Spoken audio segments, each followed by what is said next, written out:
Ah, Warcraft, Tomb Raider, Prince of Persia ou même encore Resident Evil. Tous ces noms vous disent peut-être quelque chose puisqu'il s'agit plus ou moins de films adaptés de jeux vidéo. Et certains, on va pas se mentir, avec plus d'honneur que d'autres. Mais aujourd'hui, c'est bien différent puisqu'il ne s'agit pas directement d'une adaptation de jeux vidéo au grand écran, mais bien d'une toute nouvelle histoire originale située dans le monde du jeu vidéo. Oui, vous l'aurez compris, aujourd'hui on va aborder ensemble Free Guy et découvrir si oui ou non il mérite que vous lui accordez votre temps.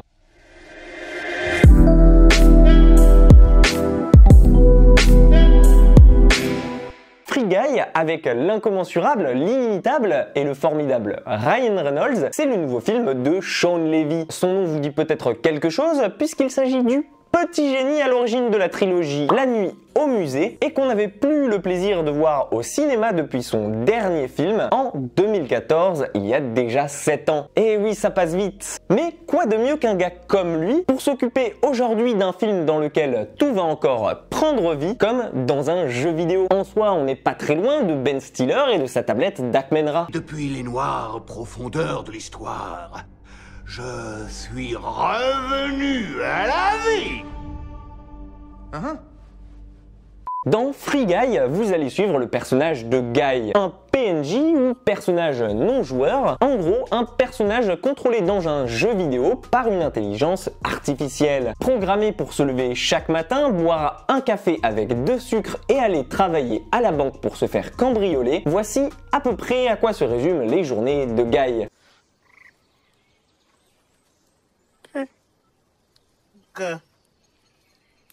Pierre. Non, c'est plus Guy.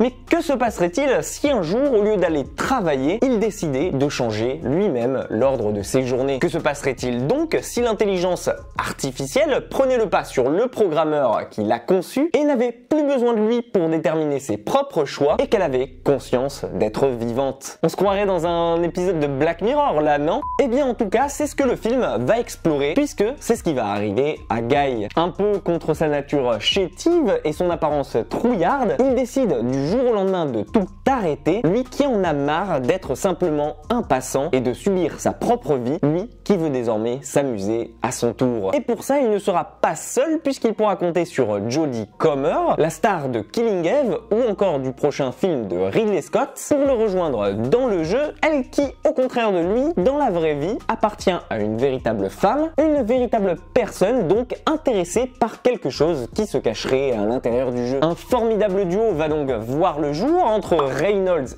et Comer, et ça n'y est pas pour rien si le film est un succès à mes yeux. Parce qu'en effet, si à mon humble avis Ready Player One se contentait d'enchaîner des références à gauche et à droite aux jeux vidéo, un peu de la même manière que Space Jam 2 est une immense publicité au catalogue Warner, et bien ici dans Free Guy, il y a un scénario bien plus original, plus profond, plus fun et auquel j'ai particulièrement accroché. De 1 parce qu'on y retrouve Ryan Reynolds dans le rôle du timide un peu con, un rôle que vous lui connaissez bien, surtout si vous le suivez depuis le début de sa carrière, que le scénario arrive à nous tenir sur la durée et qu'on a vraiment l'impression de voir ici un monde vaste et intéressant s'étoffer au fur et à mesure devant nos yeux et fonctionner un peu de la même manière que si vous vous preniez du jour au lendemain à être le héros du prochain GTA. Et croyez-moi, une fois à l'intérieur, on a du mal à décrocher de cette Free City, cette ville libre où tout semble s'enchaîner et s'animer rapidement sans jamais nous laisser le temps de nous ennuyer. Et si j'avais peut-être noté quelques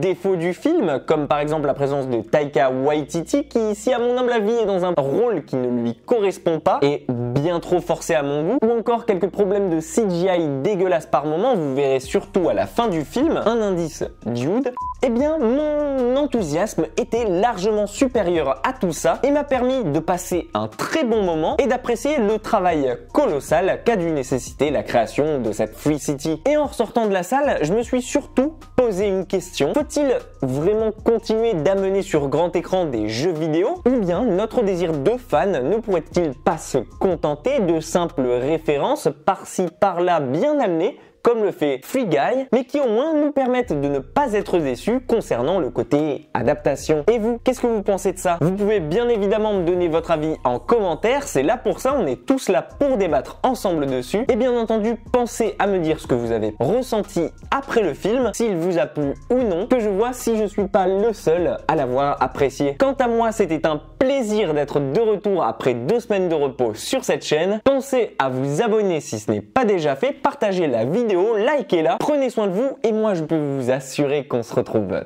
très vite pour une toute nouvelle critique.